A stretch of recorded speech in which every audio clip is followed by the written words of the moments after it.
The history of medicine goes back to the dawn of mankind, when ancient healers used special herbs to treat illnesses. Hippocrates, the father of medicine, laid the foundation for modern medical practice: observation, diagnosis, prognosis, and treatment.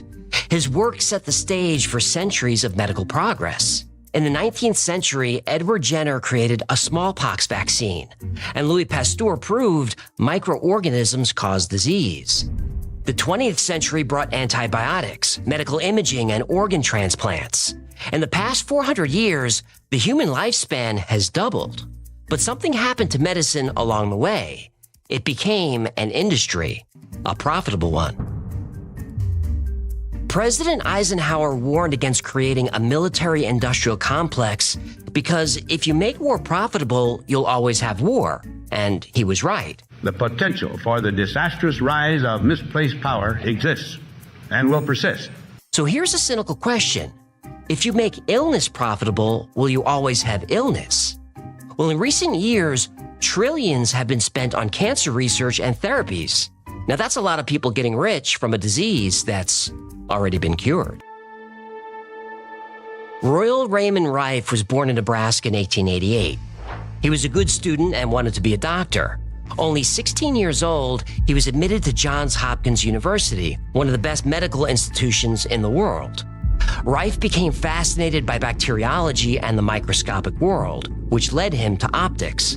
To study bacteria effectively, he needed to see them clearly. He took a job at Zeiss Works in New York and trained under senior optics engineers. If you know anything about microscopes, telescopes, or cameras, or anything with lenses, you've heard of Zeiss. And Rife wasn't a bookworm researcher. He was hands-on. He built his own equipment, including one of the most powerful microscopes ever made, the universal microscope. In the 1920s, standard microscopes could only magnify objects up to 2,000 times. Rife's could reach 60,000 times magnification. He could see viruses and bacteria that nobody had ever seen before. Rife discovered what he called Bacillus X, or the BX virus. He believed cancer wasn't a disease, it was a virus, the BX virus.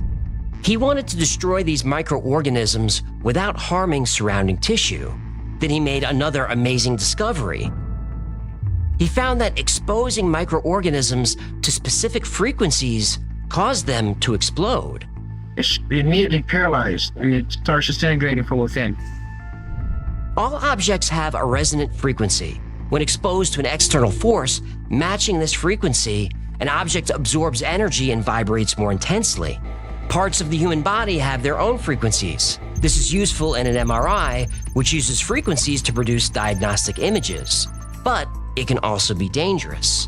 If you resonate an object for too long or with too much energy, it can be damaged or destroyed. This is why singers can break a glass by singing the right note.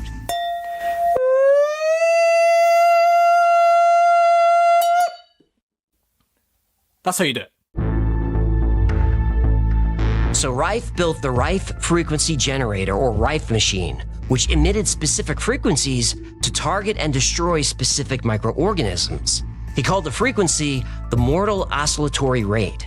He found the frequencies to destroy tuberculosis, typhoid, pneumonia, anthrax, and more, all without harming healthy tissue. Now you can see the disintegration of the bacteria going into pieces. This is killing bacteria without harm to the human cell, without drugs. He injected lab rats with cancer cells, creating golf ball-sized tumors, then used his machine to match the cancer's mortal oscillatory rate. It worked. The lab rats were completely cancer-free. Rife's work attracted interest from other doctors.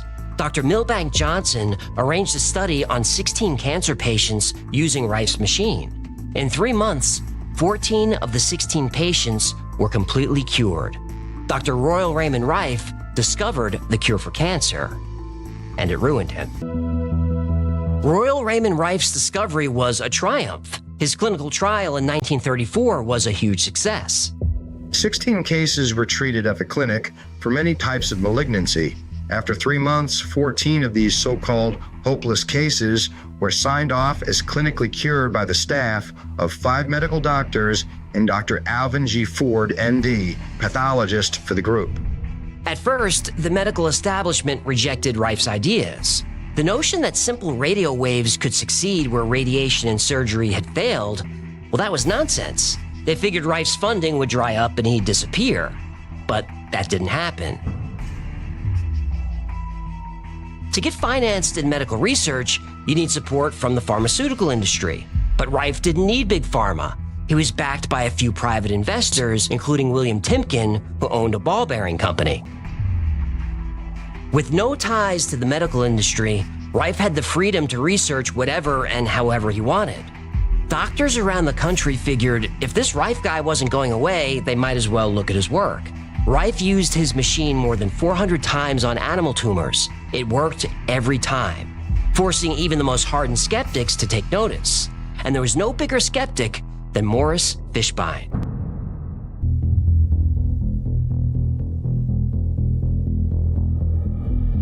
Fishbein, head of the American Medical Association, was known to be very aggressive. Some critics called him the medical Mussolini. At first, Fishbein offered to buy Rife out, but when Rife said no, Fishbein's attitude changed. Rife kept working, but progress became increasingly difficult. Mysterious people started showing up at his lab. Some offered bribes, and others made threats. Other doctors had success using Rife's technology, but were pressured by the AMA to stop or lose their licenses. Vigilant against quackery is Dr. Morris Fishbein. There is no serum, drug, or combination of drugs that we know that will definitely cure cancer. Any doctor caught using a Rife machine was harassed and worse. Fishbein then launched a campaign of character assassination against Rife. Articles appeared in medical journals and newspapers calling Rife a quack and a charlatan. Rife's lab was vandalized, his equipment destroyed, and his research disappeared. His life was unraveling.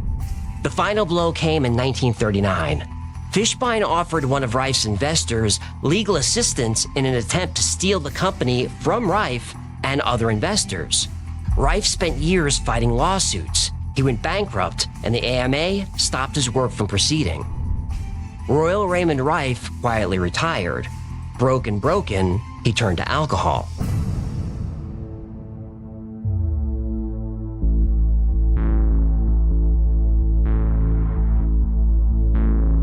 About 20 years later, renewed interest in Rife's technology led John Crane and John Marsh to convince him to build a new machine.